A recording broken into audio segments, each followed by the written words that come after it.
Imagine nascer em uma cidade onde a sua vida, desde o berço, deixa de ser apenas sua. Onde até o seu primeiro choro é medido não pelo conforto da família, mas pela utilidade que poderá oferecer ao Estado. Essa era a realidade em Esparta. Diferente de Atenas, que florescia na filosofia, nas artes e na política, Esparta se erguia sobre o ferro e o sacrifício. Era uma cidade voltada a um único propósito: formar guerreiros. Desde o nascimento, não havia espaço para fragilidade. Recém-nascidos eram apresentados ao conselho de anciãos, que inspecionava seus corpos com olhos severos. Se fossem considerados fracos, doentes ou portadores de deformidades, eram abandonados nas pedras do Monte Taígeto, entregues ao destino. Era a forma brutal que Esparta encontrava para garantir que apenas os fortes sustentariam a cidade. Se sobrevivesse a esse primeiro julgamento, a criança teria alguns poucos anos junto à família. Mas ao completar 7 anos, a vida mudava para sempre. O menino era retirado do lar e conduzido ao Agogê, o sistema estatal de educação militar. O Agogê não era escola no sentido que conhecemos. Era uma forja. E numa forja, o ferro não é tratado com delicadeza. É aquecido, martelado e endurecido até se tornar lâmina. O mesmo acontecia com cada criança espartana. No Agogê não havia abundância. Recebiam apenas uma túnica para atravessar verões e invernos. Dormiam sobre juncos arrancados do chão. A comida era racionada em medidas mínimas. Quem quisesse mais, precisava roubar. Mas a lição era clara. Não bastava roubar. Era preciso ser hábil. Se fosse apanhado, seria punido não pelo roubo, mas pela inabilidade. Assim, aprendiam desde cedo que sobrevivência exigia coragem, astúcia e silêncio. Com o tempo, os desafios se tornavam mais duros. O corpo era moldado por corridas, lutas, marchas intermináveis. Aprendiam resistência, força e obediência. Sofriam castigos físicos diante de qualquer falha.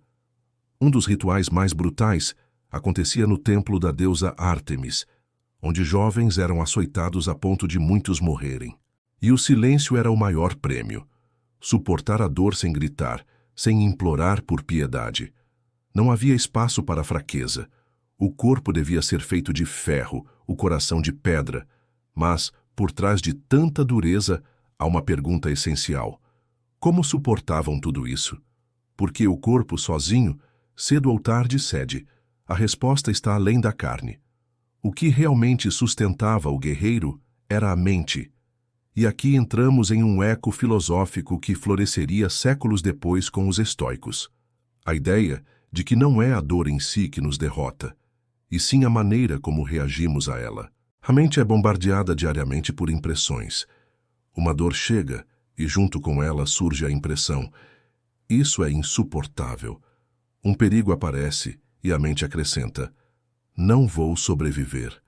Uma falha acontece e o pensamento se impõe: estou acabado. Mas os estoicos nos lembraram que essas frases não são fatos, são ilusões. A realidade é apenas a dor em si, o perigo em si, a falha em si. O restante é narrativa criada por nós. Entre todas as impressões que recebemos, há uma distinção fundamental. Algumas são enganosas, turvas, falsas. Outras são claras, inegáveis, compreensivas. A estas, os filósofos chamavam de fantasia cataleptique. São percepções tão límpidas que a razão não pode recusá-las. Esse é o olhar puro, objetivo, sem distorções. Essa é a arma secreta do guerreiro da mente: enxergar o mundo como ele é, não como o medo ou a esperança querem que ele pareça. Podemos imaginar, então, de um lado o espartano treinando o corpo para suportar fome, frio, açoites e a pressão do coletivo.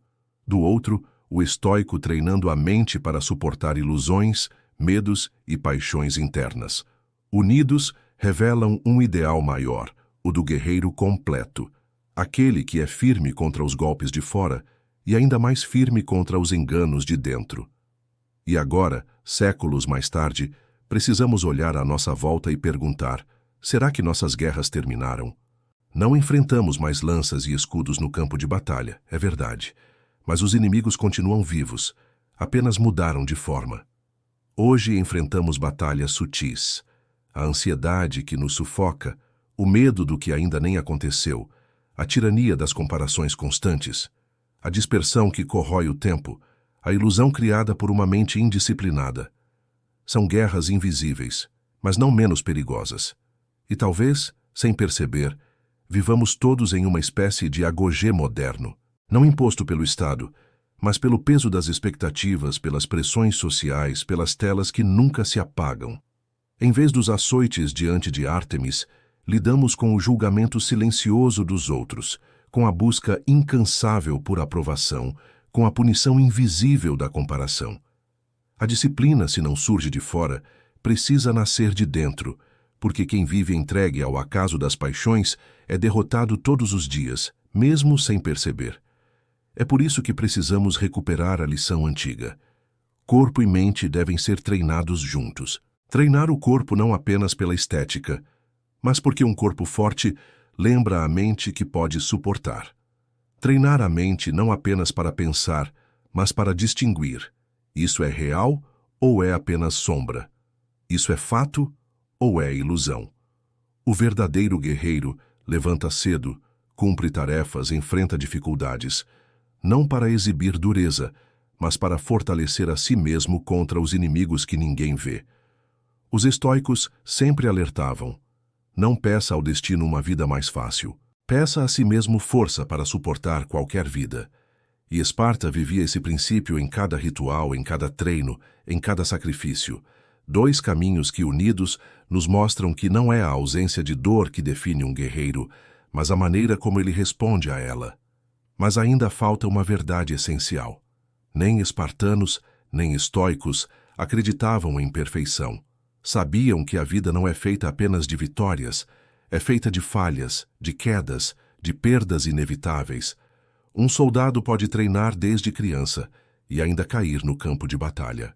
Um estoico pode refletir a vida inteira e ainda assim sentir raiva, medo, tristeza. A diferença não está em nunca fraquejar, mas em aprender a se levantar, retornar ao caminho, ajustar o espírito, continuar. E o mesmo vale para nós.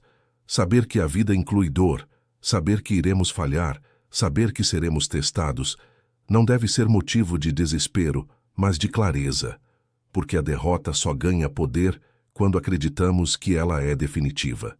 Enquanto houver capacidade de se levantar, de retomar o caminho, de corrigir o olhar, a batalha continua. Hoje, muitos se deixam vencer por ilusões insignificantes. Um comentário pode derrubar o humor de um dia. Uma crítica pode transformar capacidade em dúvida. Um instante de fracasso se converte em sentença eterna. Precisamos filtrar cada pensamento como um guerreiro examina seu campo de batalha antes de avançar. Perguntar sempre: isso é real ou é só medo? Isso é verdade ou é apenas uma história? Esse é o trabalho invisível do guerreiro moderno. Não apenas lutar, mas discernir. Os espartanos sabiam que a vida seria dura. Os estoicos sabiam que o destino seria incerto. Ambos aceitavam essa realidade com firmeza. E nós, vivendo num mundo de abundância aparente, esquecemos dessa lição. Corremos de desconforto em desconforto, como se fosse possível atravessar os dias sem jamais sentir dor. Essa fuga é a semente da fraqueza.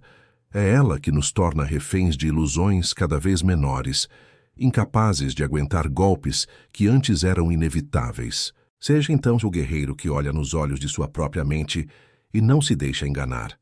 A fome é apenas fome. O frio é apenas frio. O fracasso é apenas mais um passo. O resto são narrativas criadas pelo medo. E lembre-se, o inimigo de fora pode ferir sua carne, mas só você pode ferir sua alma. O destino pode lhe arrancar riquezas, mas só você pode renunciar à sua dignidade. As circunstâncias podem esmagar seu corpo, mas somente você pode entregar sua mente. Enquanto mantiver a clareza, nada poderá destruí-lo por dentro. Esse é o chamado silencioso que atravessa séculos. Ele vem das sombras dos guerreiros espartanos, moldados na forja da dor. Ele ressoa nas páginas dos filósofos estoicos que transformaram a própria mente em fortaleza. E hoje chega até você, trazendo a lembrança de que a maior batalha não é contra o mundo, mas contra as ilusões que sua mente insiste em criar. Se você vencer essa guerra, nenhuma outra será capaz de derrotá-lo.